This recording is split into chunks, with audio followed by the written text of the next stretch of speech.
Right now, as you watch this video, Google is tracking every single thing you do. But that's just the beginning. They don't just see what you search for.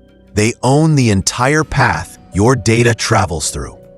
And you have no idea how deep this goes. You think you use Google for search, maybe Gmail, YouTube. But what if I told you that Google controls the websites you visit, the apps you use, the videos you watch, the emails you send, the routes you drive, and even the conversations happening in your home? They've built an invisible empire so vast that avoiding Google isn't just difficult, it's practically impossible. And the most terrifying part? They did it so quietly that nobody noticed until it was too late. By the end of this video, you'll understand how one company managed to position itself between you and literally everything you do online, and why that should terrify you. Let's start with what you already know: Google Search. You use it every day. So does everyone else. 5.6 billion searches happen on Google every single day. That's 65,000 searches per second. In the time it takes you to watch this video, over 3 million people will have used Google Search. But here's what most people don't understand. Google doesn't just provide search results.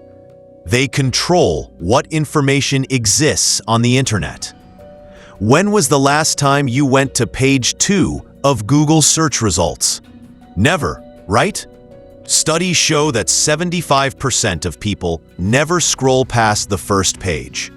The first 5 results get 67% of all clicks.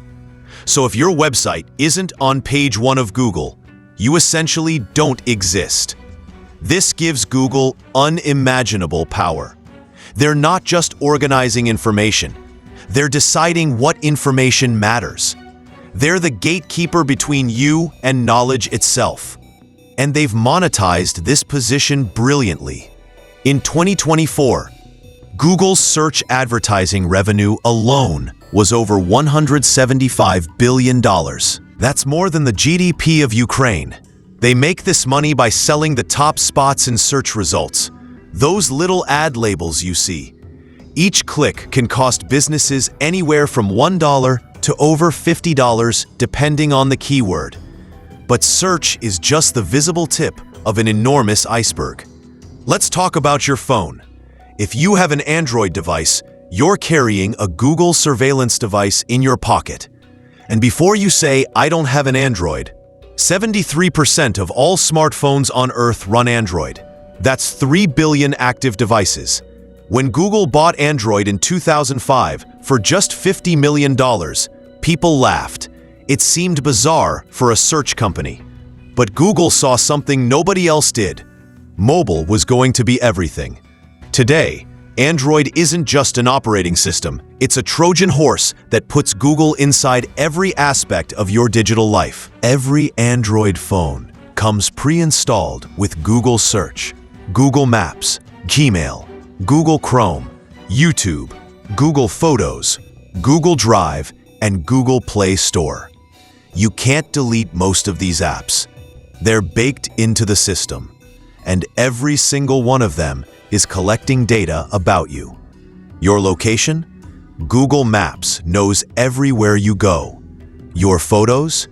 Google Photos analyzes every image you take. Your app usage? Google Play Services tracks every app you open, how long you use it, and what you do inside it. Your voice? Google Assistant is always listening for its wake word. But here's the truly insane part. Even if you don't use these apps, they're still running in the background. Google Play Services alone has over 30 different background processes that constantly communicate with Google servers. And Android manufacturers have no choice but to comply. If Samsung or Xiaomi want to use Android, which they need to compete with Apple, they must include all of Google's apps and services. This is called the Google Mobile Services Agreement. The result? Google has 3 billion surveillance devices deployed around the world, all sending data back to Mountain View, California, 24/7. Now, let's talk about how you access the internet. Your web browser. Google Chrome has 66% of the global browser market share. 2 out of every 3 people browsing the internet right now are doing it through Chrome. When Chrome launched in 2008, it was genuinely the best browser. It was fast, simple, and clean. But that was never the real goal. Chrome was another Trojan horse. Because here's what Chrome actually does. It tracks everything. Every website you visit. How long you stay on each page. What you click. What you type. Every form you fill out. Every video you watch. All of this data flows back to Google. But it gets worse. Chrome also controls web standards. When Chrome implements a new feature, it essentially becomes the internet standard because Chrome is so dominant. If a website doesn't work on Chrome, it's considered broken, not the other way around. This means Google can shape how the entire internet functions. They've used this power to implement technologies like Google's Privacy Sandbox, which was marketed as protecting privacy, but actually just shifted advertising control away from other companies and consolidated it within Google's ecosystem. And if you think switching to Safari or Edge will save you, think again. Safari is only used by Apple device owners. And Microsoft Edge? It's built on Chromium, which is Google's open-source browser engine. So even Microsoft's browser is fundamentally powered by Google's technology. Firefox is the only major independent browser left, and it has less than 3% market share.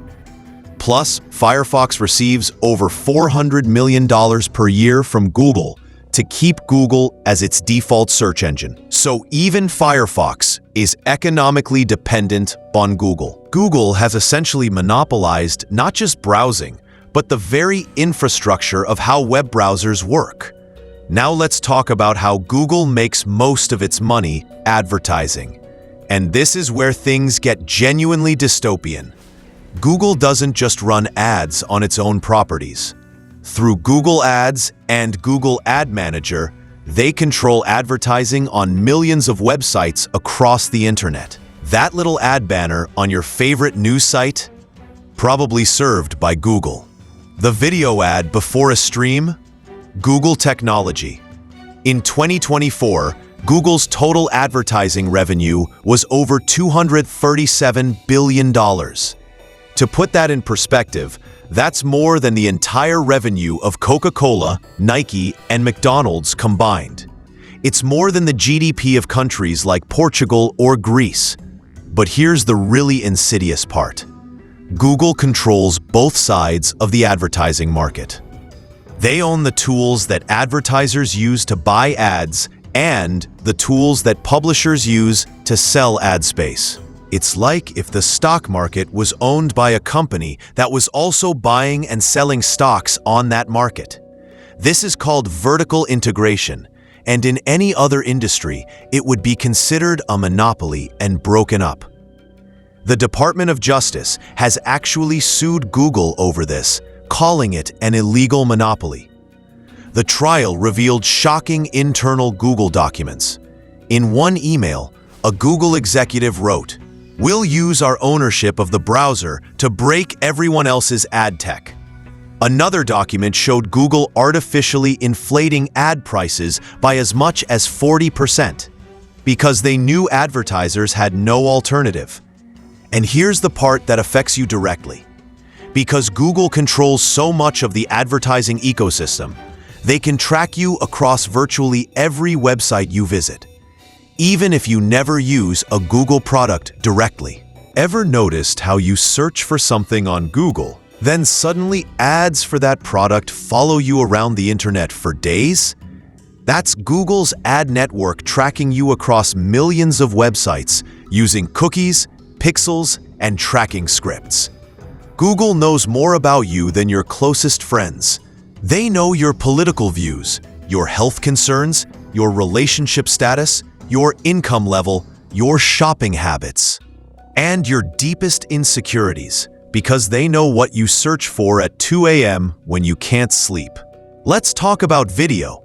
YouTube isn't just a video platform, it's the video platform. Over 2.7 billion people use YouTube monthly. That's more than the entire population of China and the United States combined. Every single minute, 500 hours of video are uploaded to YouTube. That's 30,000 hours of video every single hour. If you started watching YouTube videos right now and never stopped, you would fall further and further behind, because content is being uploaded faster than you could ever watch it. YouTube has no real competitor. Yes, TikTok exists, but it's for short-form content. Twitch exists, but it's primarily for live streaming. For long-form video content, YouTube is essentially a monopoly. And Google didn't build this, they bought it. In 2006, Google acquired YouTube for $1.65 billion. At the time, people thought Google had overpaid. Today, YouTube generates over $31 billion in annual revenue. That investment has paid off over 1,900%, but the real value isn't the money. It's the data. Every video you watch tells Google something about you. YouTube's recommendation algorithm is one of the most powerful behavioral modification tools ever created. It doesn't just show you what you want to watch, it shapes what you want to watch. Studies have shown that 70% of watch time on YouTube comes from recommendations, not searches. That means YouTube's algorithm is deciding what billions of people see every single day. And because YouTube is owned by Google, all of this behavioral data feeds into Google's larger profile of you, making their advertising even more targeted and effective. Here's where everything comes together. All of these services, Search, Android, Chrome, Gmail, YouTube, Google Maps, Google Photos, Google Drive, they're all connected. And that connection creates what's called an ecosystem lock-in. Let me show you how this works. You get an Android phone. It comes with Gmail, so you start using that for email. Gmail integrates with Google Calendar. Google Calendar works best with Google Meet, so your workplace starts using that. Your photos automatically back up to Google Photos. Your documents are in Google Drive. Your browsing history is synced through Chrome. Now try to leave. You'd have to switch email providers and update every account that uses your Gmail. Export all your photos and re-upload them somewhere else. Transfer all your documents to a new platform. Switch your phone to iPhone or a de-Googled Android. Change your default search engine and retrain your muscle memory. Find alternatives for Calendar, Maps, YouTube, and dozens of other services. Convince your workplace to switch from Google Meet. It's not impossible, but it's so inconvenient that most people never do it. That's the genius of Google's strategy. Each individual service might have alternatives, but the entire ecosystem together is irreplaceable. And every day you use these services, the lock-in gets stronger. More photos, more emails, more documents, more of your life trapped inside Google's walled garden. Let's talk about what Google actually knows about you. Because it's not just what you search for, it's everything. Google has a profile of you that includes your search history going back years. Every video you've ever watched on YouTube, every place you've been tracked minute by minute through Google Maps, your home and work addresses, every email you've sent through Gmail, every photo you've taken analyzed by AI, your contacts and call history, every document you've created, your voice recordings from Google Assistant, your web browsing history through Chrome, every app you've installed, your calendar and schedule, your shopping history through Google Pay, and your health searches and private thoughts. And here's the really concerning part. Google uses AI to analyze all of this data and make inferences about you that go beyond what you've directly told them. Their algorithms can predict your age, gender, income level, education, relationship status, whether you have kids, your political leanings, your health conditions, and even whether you're likely to make a major purchase soon. In 2024, it was revealed that Google had been training AI models on years of user data without explicit consent.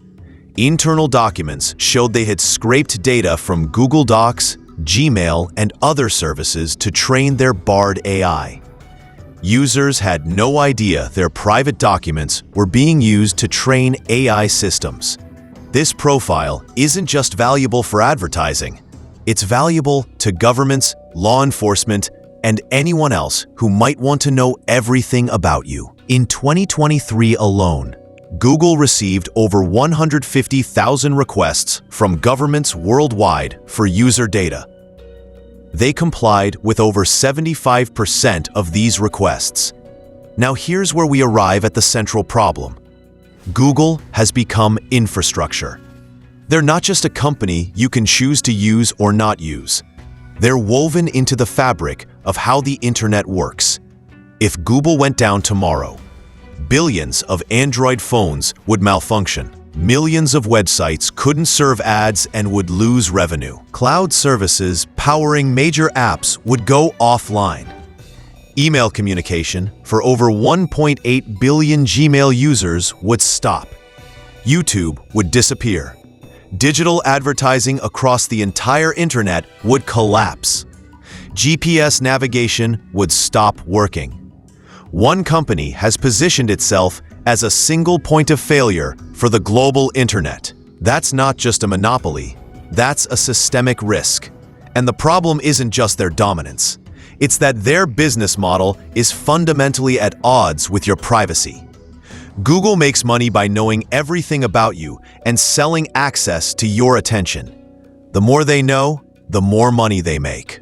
So they're financially incentivized to collect as much data as possible and make it as difficult as possible for you to leave. But here's what should really make you uncomfortable. Everything I've described is just what Google does now. Let's talk about where this is heading. Google is heavily investing in artificial intelligence. Their Gemini AI system is being integrated into every Google product. Soon, AI won't just analyze your data. It will predict your needs before you even know you have them. Imagine this. You wake up, and before you even pick up your phone, Google has already analyzed your calendar, your email, your location, the weather, traffic patterns, and your historical behavior. It's already ordered your usual coffee. It's rerouted your drive to avoid an accident that hasn't happened yet, but its predictive models say will. It's prepared a summary of your emails and drafted responses in your writing style. Your Google-powered smart glasses display relevant information about each person you meet. During presentations, Google's AI is live translating, analyzing audience reactions through cameras, and suggesting talking points in real time. Your Google Nest adjusts your home before you arrive. Your Google TV cues content based on your mood, determined from voice analysis throughout the day. They've built a system so comprehensive and so integrated that escaping it requires sacrifice that most people aren't willing to make. And the most impressive part? They did it so gradually, so quietly, with services so useful that most people never questioned it. We willingly gave them everything because it was convenient. Free email, free storage, free maps, free video. Nothing is free. We paid with our privacy, our data, and ultimately our autonomy. The question isn't whether Google is a monopoly. They clearly are. The question is whether we're okay with one company having this much power over information, communication, and increasingly thought itself. Because right now, Google isn't just winning. They've already won. The game is over. They control the board, the pieces, and the rules. The only question left is whether we're going to accept this reality or whether we're going to demand something different before it's too late. Because once AI systems, trained on decades of data about billions of people, become fully integrated into every aspect of digital life, there's no going back. The power will be permanent. The control will be complete. And Google is betting that you'll be too comfortable, too dependent, and too distracted to care. The tech monopoly rabbit hole goes even deeper.